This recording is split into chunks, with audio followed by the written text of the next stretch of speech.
Hey, Dagna here with Mindful Dev. Welcome to my channel. Today we'll be talking about something amazing. I actually have an interview prepared for you that contains a super inspiring story of how a certain lady went from being a waitress to a CTO in just 9 years. It's truly, truly inspirational, not only for those who are just starting their programming career, are thinking on going through a bootcamp, or those who are currently programming and they're daydreaming about becoming a CTO. Sam describes her journey and talks about different stages of her career, and it's truly inspirational. We got to know each other at Grace Hopper Celebration, where she had an amazing presentation. The title of her presentation was How to Find High Impact Work and Make Sure People Pay Attention. Whoa, this is so powerful. And the best thing is, when she had used her own framework, she was able to receive a 40% pay increase in her salary. I mean, isn't that amazing? And the best thing is, you can do it too. So stay tuned so she can tell you how her framework looks like step by step. Ladies and gentlemen, I give you Samantha Caro. Okay, and we are live. So first of all, I wanted to say hello, Sam. I'm really happy to have you here today. I'm really grateful for this chance to interview you. I was really moved lately by your post that you titled From Waitress to CTO in 9 years. Wow. This was awesome. Just the headline itself and then the content of the article made me really want to get in touch with you and really discuss this journey of yours, so you can be an inspiration for everybody out there who's either starting their programming journey or they have been programming for a while, but they are daydreaming about becoming a CTO. So I would really love to get to know a little bit more and ask some questions about the process. And maybe let's start how we got to know each other. We were both speaking at the Grace Hopper Celebration, and I remember the title of your presentation. It was How to Make Sure Your Work Gets Noticed. And I could tell you had some sort of superpowers coming from a different background, because, that title was just awesome. It attracted so many people to your presentation. I remember the lines being so long, some people didn't even get into the auditorium and they didn't even get a chance to hear you speak. And the title of the presentation was awesome. So let me maybe back out a little bit and let's start from the beginning. Can you tell me a little bit more how your journey in programming started? Yes. Well, first of all, thank you for that warm introduction. I'm super happy to be here and to share a little bit about my journey in case it helps inspire anybody to get into tech who's thinking about it. So the question was my start. How did I get started into tech? Exactly. So it was not, I'm a pretty spontaneous person, someone who doesn't think too hard about taking a risk. I think that comes from, of course, like a place of privilege, right? To not have to worry too much about taking some of these risks and worrying about failing. But with that being said, after college, essentially, I spent 9 months working as an insurance salesperson in an office. I hated it. I was very bad at selling insurance, life insurance especially, just because I was so young. I was like 22. I didn't really know anybody who needed life insurance, and so it just wasn't a good fit. So I quit that job because I was absolutely miserable, but still had to pay rent in New York City. So on my way home, the day of quitting from my job, I just stopped at every single restaurant along the way and tried to get a job with them. And I ended up landing a job after a week of looking, which was great. New York City has a ton of restaurants, so that was not too challenging. And so during my shifts, of course, I was like, I don't think I want to, be in the restaurant industry for life, so I should start thinking about what I want to do next. And I was kind of like, oh, maybe I'll do like a post bachelor pre-med program and go to medical school. And so I started looking into that, but fortunately / unfortunately, I had missed all of the deadlines for that year to apply to get in. So I was like, okay, in the meantime, I will learn to code, maybe just in case, like with my medical degree, I want to get into biomedical engineering, which was like on a whim. And so I picked up Chris Pine, wrote a book called, not the actor, he's an engineer, wrote a book, I think it's called Learn to Program or How to Program with Chris Pine. And I just started dabbling in that. It broke it down to the level of being so specific, like here's how to open a terminal on your computer. By the way, here's what a terminal is. Here's what a text editor is. Here's why that matters. Here's how it's the first hello world that I ever wrote was with Chris Pine's book. So I was kind of moving slowly along in my journey there, and a buddy of mine mentioned something called Dev Bootcamp, which at the time was brand new. So this was 2013. Nobody had ever heard of a coding bootcamp before, certainly not me. And I kind of like scrapped together what little money I had made. At the time, Dev Bootcamp was only accepting video applications. So you had to submit a 3-minute long video. It's actually on YouTube somewhere if you search for it. And I got in and moved to San Francisco. It was the first time I'd ever been there. Moved to a tiny, tiny little hostel in Chinatown with like 20 other people living there, and went through the boot camp for 3 months, and that's how I got my beginnings. I remember reading in the article how you're talking about going through the boot camp and like crying your eyes out because you're like totally not getting something, and I can totally relate. I've been there when code made me cry and question myself, my abilities, whether this is a good career path. But someone who kept me going was actually my roommate. So I was super lucky because when I started studying whatever I was studying, my roommate was at the end. She was about to graduate. So like for this last year, it was my first year in college, her last.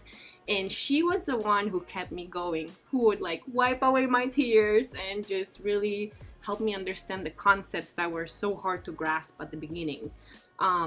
What kept you going? Why stick to it if it was so hard and made you cry? Yeah, good question. I think it's my personality. So a lot of when I was a waitress and telling people like, oh, I'm going to go to this boot camp, I'm going to learn how to code, people were very skeptical. They were like, literally I would have people be like, you think that you're going to go learn how to code, like my customers or whatever. And they didn't even know so you. I was like, what's wrong with them? Yeah, I know. And so I was like, part of it was like this spite. I was like, all these people think that I can't do it. I'll show them.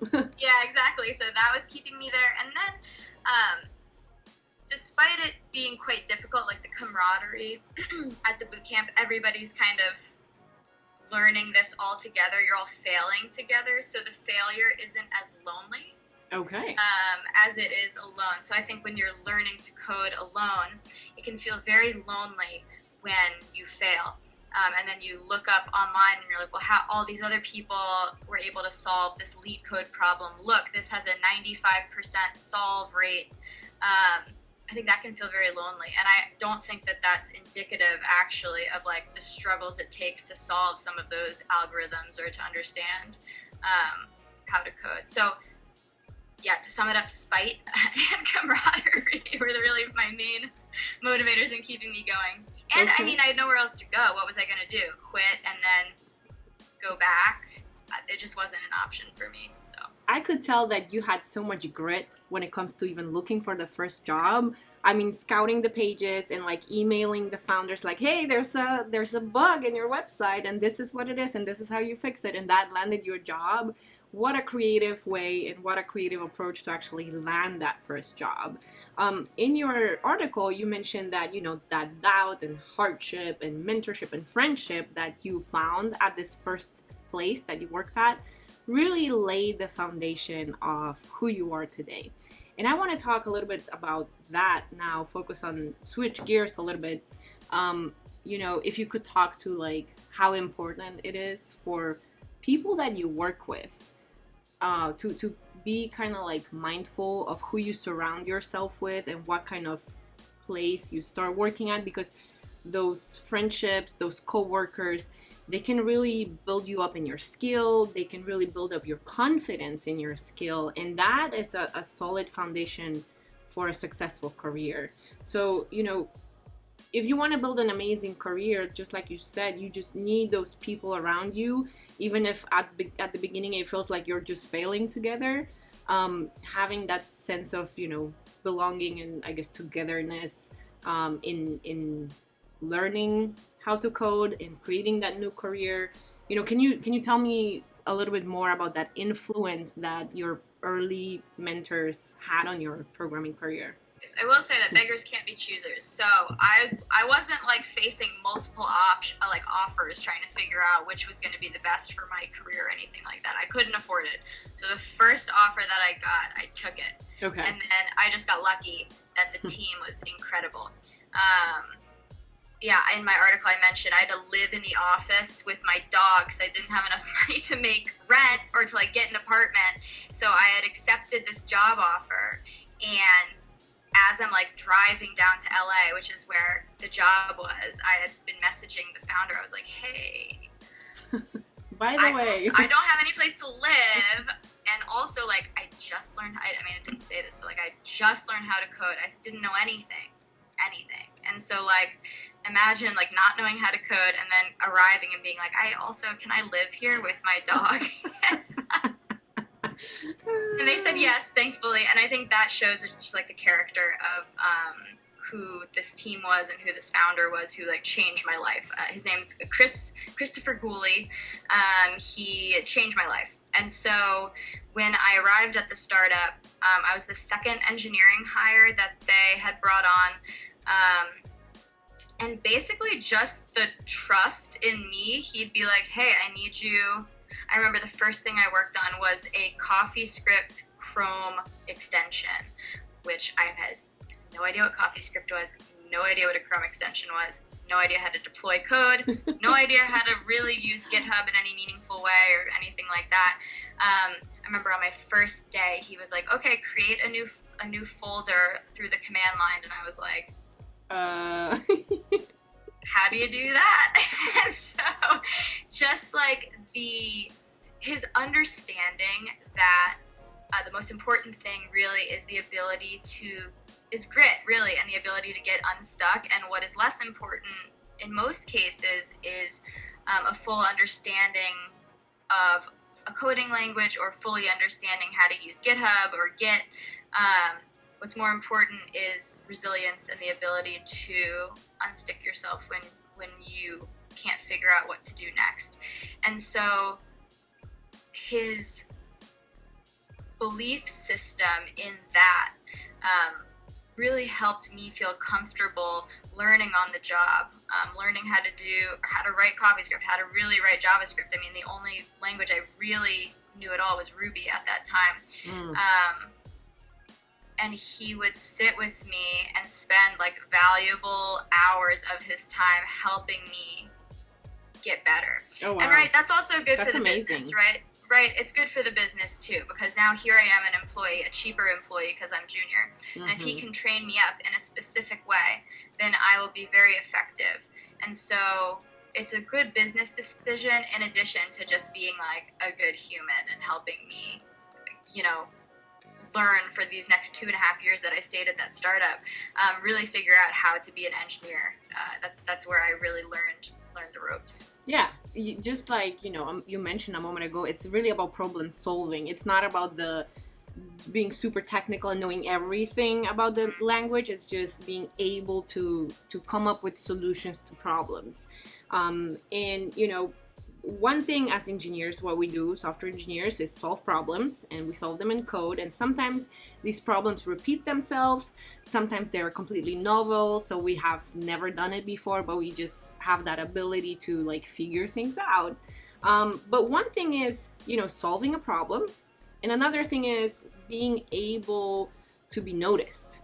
by others that you work with, right? That you created this valuable implementation, and for people to notice and appreciate you for the work that you've done. And this kind of like circles back to the beginning, and when we were talking about your Grace Hopper celebration presentation, how to make sure that the work you do gets noticed. And that was a super important topic, because I mean, that auditorium was full with like 500 people, and there were still people in line. 1,000. Oh my goodness. It was just huge. I remember it was huge. And some people still didn't get in. So my question for you is, how did you come up with the topic of that presentation? And how, like, I remember your process that you described there, but how did you know that that it was so important for developers to understand? Yeah, to their own point. Yeah. Well, I had been very frustrated in my career up until that point. Maybe it was warranted, but maybe not. So the way that I had thought about career development, I basically was like, if I just keep my head down and do my work, it's my manager's job to make sure that I get promoted and to manage my career. Except that's not the case, right? It is not the case. It is the manager's job to make sure a team is running smoothly. And one of the points that I made is, if you have a great manager, maybe they will take your career development into account and have it be at max the third most important thing to them, right? So any human or manager, the first most important thing to them probably is their own career development. Yes. The second most important thing to them is that their team is running smoothly. At a maximum, the most important that your career development will be that third thing to them. So if you just understand that, you're like, okay, well, this person doesn't have the bandwidth to think about my career development all the time or make it a priority. But I think that's a misconception a lot of people have. A lot of people don't understand that they do have the autonomy to take control of their own career. But so I was getting frustrated kind of in this mindset. I was like, why? I would look around and see people at work who were getting noticed in a way where it was like everything they did was like a kiss from God. Everybody would notice it. Everybody really like held them in high regard, and that really helped them because like, as much as it kind of sucks, like perception really is important when it comes to getting opportunities at work and in life in general. And so I started analyzing like why are these people getting this kind of like outsized recognition? And it really boils down to this like psychological concept called the Matthew effect. And the Matthew effect basically states that those who are already recognized receive a disproportionate amount of recognition, whereas those who have not yet been recognized for the great work they've done, etc., will struggle to achieve that recognition. So it's kind of like a catch-22, right? Mm-hmm. It's like once you receive the recognition, you will then continue to receive it, but then how do I get there in the first place? It's like a snowball effect either way, right? Exactly. And so I started thinking, I was like, well, how, like, is there a formula that I can do, that I can repeat, that will launch me into that like recognition sphere? And so as I was kind of like bumbling along, trying to figure out what that could be, I accidentally, by chance, right, stumbled into this JavaScript bug that we were facing at Reddit, which was where I was for about 5 years. And basically this JavaScript bug, it was just a memory leak. So it was like caching a bunch of useless information like in this object that was just growing and growing and growing and growing, and eventually would crash the server, it would reboot, the cache would be gone, and then it would, continue. So I stumbled into that bug by accident.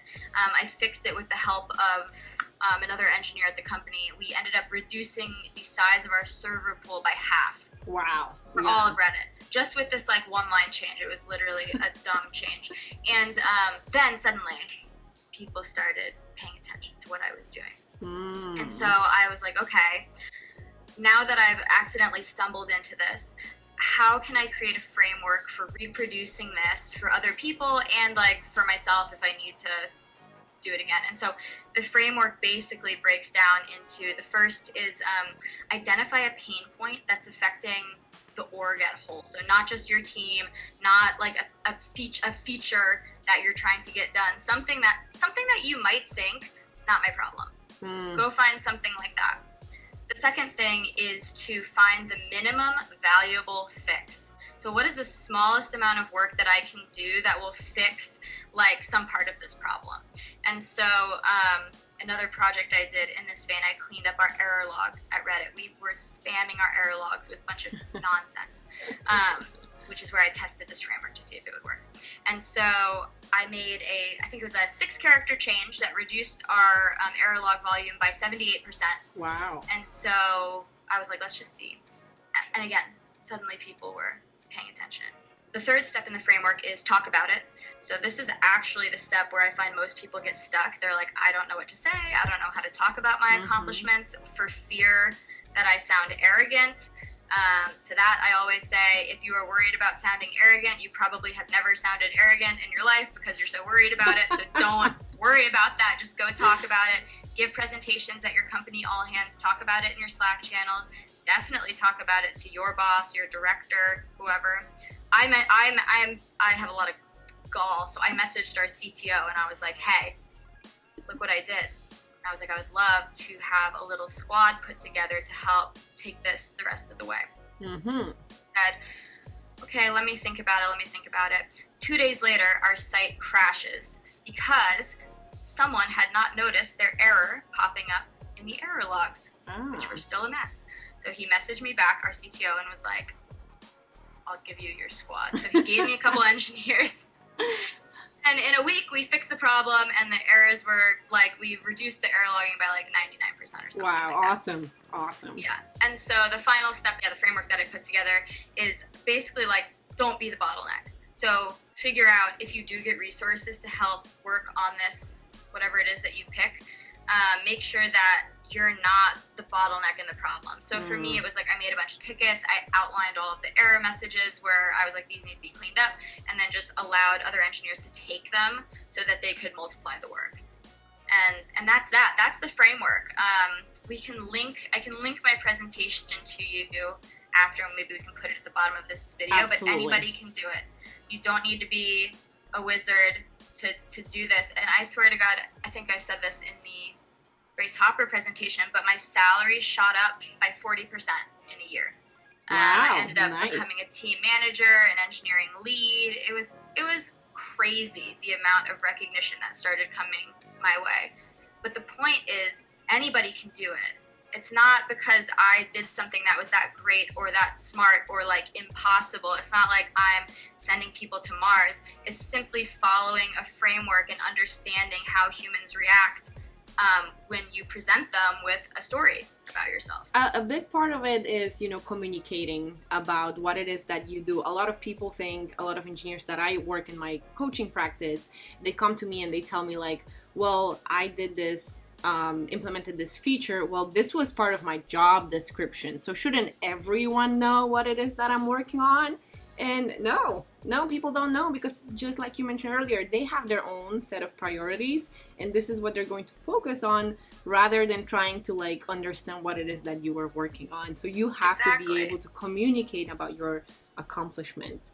You have to be an advocate for yourself. Exactly. I mean, if you're not going to do it, why are you expecting other people to advocate for you when you're not in the room? Exactly. Like, you really have to be your own advocate. Absolutely. But that's that superpower skill of marketing yourself. Exactly. And even though you hated that sales job you had at the very beginning, I feel like it did give you some extra abilities that you were then able to use in the programming field and leverage and scale your career very quickly. 9 years from a waitress to a CTO, that's just amazing. And actually, this is a great transition to this next question that I had for you. As a CTO, can you talk about how you transitioned into that role? In your article, you're saying, it felt like an impossible task. So how did you go from this is an impossible task to quitting your day job and becoming a full-time CTO? Yeah, great question. I will preface the rest of this conversation. Our company is pretty new. We're about a year old. And so I may look back on everything I'm about to say in a year and be like, wow, all of that was wrong. but Yeah, so the journey, how did I get here? Good question. So a buddy of mine who I actually met at that first startup that I mentioned, where I received kind of like this outsized like sponsorship and autonomy and trust, he was their first business hire. And so we had kept in touch back and forth. He had gone to business school. I remained in San Francisco. At the start of the pandemic, I moved down to LA because I love LA. Okay. And so he was also here. And he reached out to me and was like, hey, I have this idea. I want to get something started in real estate. I think the real estate market is broken and I want you to come help. And my co-founder's name is Matt. I was like, okay, Matt, I'll hear you out. But I was like, are you insane? Like, have you heard of Zillow? Like, what do you mean it's broken? Like, I don't think there's anything here. And so I got down to chatting with him, and we discovered basically that like there is a very real need here, which we'll get into in a minute. I'll tell you about Dwellwell. But his confidence in saying like, I know how to start a company, like let's go start a company. I was like, no, I don't know. And then we said, okay, well, we did like 80 hours of first-time homebuyer research. We ran through every single monetization model that existed to make sure that the opportunity was interesting, regardless of how we monetized it. We like conceptualized it and built what we lovingly call our like shitty MVP. And then we set out to raise $250,000 just so the two of us could quit our jobs. In the 3 weeks between Thanksgiving and Christmas of 2020, we raised $150,000, and we were like, oh shit, wow. What? I would like, because when we started raising money, I was like, you're insane. I was like, I've never raised money in my life. I don't know how to do that. I don't know what a pitch deck is. I have no idea what a safe note is. I don't understand like what happens. How do we open a bank account for this? How do we incorporate all of this stuff? But once the money hit the bank, we had to quit. I mean, we have a fiduciary responsibility to leave our full-time jobs and start working. And so just how quickly we were able to raise like 50% of our goal really propelled us. We were like, oh, we thought that was going to be way harder than it turned out to be. And then really we ended up raising about 500% of our initial goal. Incredible. Which we were not expecting at all. And so it kind of forces you, it like makes the decision for you. And so once the ball is rolling, it's much less scary. The scariest part is like sitting on that, like having 1 foot in and 1 foot out. Like that's the scariest part of starting a business. Once you make the decision to do it, the wheels are in motion and you start going and you don't even think about the risk anymore. And that was such a relief. I mean, we were so scared to quit our jobs to found Dwellwell. But once we made the decision to do it, the fear was gone. And it's like, now you have to execute and just make it happen. So can you tell us a little bit more about Dwellwell and what it is that you guys are doing right now? Yeah, I would love to. So Dwellwell is the smoothest and most personalized path to homeownership. So when you think about buying a home, typically millennials think about it like largely the same way. They say, okay, I am about 30. I guess I should start thinking about buying a home. I guess what I'll do is I'll go on Zillow, and then I guess I'll just find an open house near me, and then I guess I'll go. And then I guess I'll just meet an agent at that open house, and then magically somehow I'll get a house. Which is the worst possible way, probably, to make the largest purchase of your life, right? There's no data involved. There's no real thought. And based on our user research, most people felt, they said, I felt like I was getting dragged ass backwards through the process by an agent that I had just met at an open house.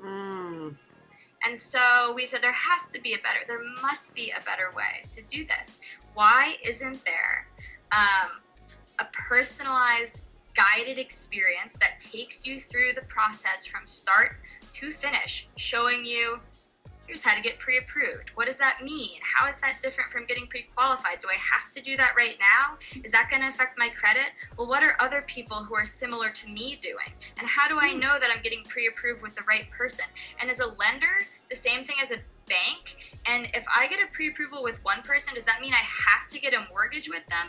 And also, like, there are like 7 or 8 different kinds of mortgages, and how do I know what I should get, but what are my friends doing? Wellwell solves all of this for you. And so you can kind of think of us like the TurboTax of home buying. So taking something really, really complicated, breaking it down into tiny bite-sized steps so that you can feel confident about your home purchase, and we'll introduce you to all the right people along the way. So we'll match you with an agent who's actually right for you, who specializes in the geo that you're looking to buy in, who does deal sizes within your budget, who has consistent deal flow, so not a part-time agent, and someone who works with buyers more often than sellers. Okay. Buyers and sellers agents are very different. A lot of people don't know that. And so that's Dwellwell in a nutshell. I would love to answer any other questions you have. So I hear that you are hiring and that you have all-female engineering team at this moment. We do, yes. So the engineering team right now is me and Ray, and she's my back-end engineer. I handle all the Foundry stuff and all of the front-end stuff as well. And we are hiring 2 more engineers this year in Los Angeles. So 2 more engineers on the founding team.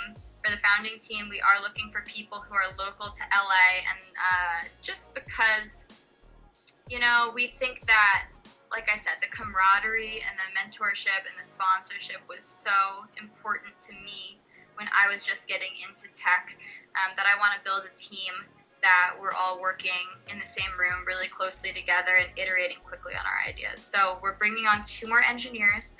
We're also hiring a growth marketer and a revenue leader, so a sales leader as well. And that's going to round out our team for the rest of 2021 and into 2022. Awesome. This is all great information, and who knows, maybe I get to interview you next year so we can look back at what you just said today and love that. And see if all these points that you made were, you know, valid, or what are the new lessons learned as your team grows. I'm really excited to see what the future holds for you, Sam, and, you know, growing in that CTO position, growing your team, growing your business. So awesome. Thanks for taking the time today to interview here for the Mindful Dev and our YouTube channel. It was a pleasure.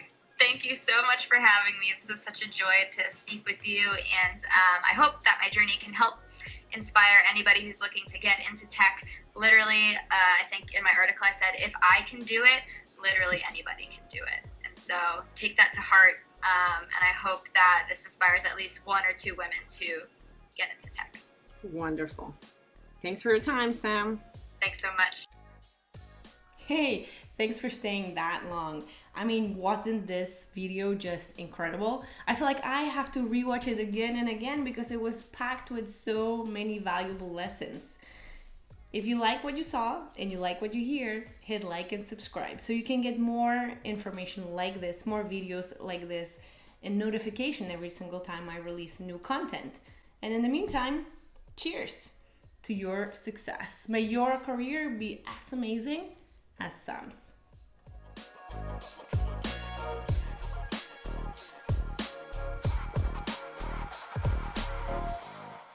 Oh, psst, I forgot to mention, but they're hiring. Have you applied yet? The link's down below.